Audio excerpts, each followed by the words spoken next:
मां इन बाबा इलाइक़े तोवारे में तमामु वॾो अरसो रूपोश रहियो आहे। ॻोठ ॻोठ में कंबर जे इर्द गिर्द जेके बि ॻोठ आहिनि इन्हनि सभिनी वसंदनि उन्हनि मां रहियो आहे। मूंखे ख़बर आहे हुसैन शाह चांडियो आहे जंहिं जवानीअ में भलो चोर रहियो आहे। यानी हर ॻोठ में क़ुरान खां पोइ वॾे हाल वाल जंहिंमहिल शाह थो सॾाए चांडियो आहे ज़ात जो चोर कीअं एॾो नामी गिरामी हो जो हुसैन शाह जूं चोरी कयल ॻऊं जेके आहिनि अञा ताईं माल कॾहिं कोन मिलियूं आहिनि।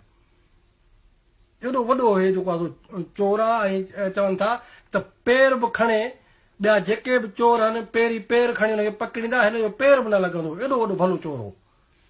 इहो क़ुरान हथ में थी न इहो खणी तूं तर में घुमी ॿुधा त बाबा हिन शाह साहिब हुसैन शाह जेका न माज़ी कीअं जवानी कीअं हिकिड़ो चोर माण्हू। मां इल्ज़ाम नथो हणां, मां तव्हांखे थो चवां जेके हुन दफ़ा था कयो न तव्हां ईमानदारी सां इहो क़ुरान हथ में खण पंहिंजे वञी कंबर जे ॻोठनि में वञी बुज़ुर्गनि खां पुछ त बाबा हिन शाह साहिब जो सॾाए थो चांडियो हुसैन शाह। सुठी ॻाल्हि आहे, हाणे चांडिया शाह सॾे सुठी ॻाल्हि आहे, पर बाबा हिकिड़ो बहितरीन क़िस्म जो चोर उनखे तव्हां हाणे आलम करे छॾियो आहे। जो ॻाल्हाईंदो आहे मां हिन स्पीचूं ॿुधियूं आहिनि ॻाल्हाइण बि कोन फ़क़ीर खे ॻाल्हाइण बि कोन ईंदो आहे हिन माण्हूअ खे। सो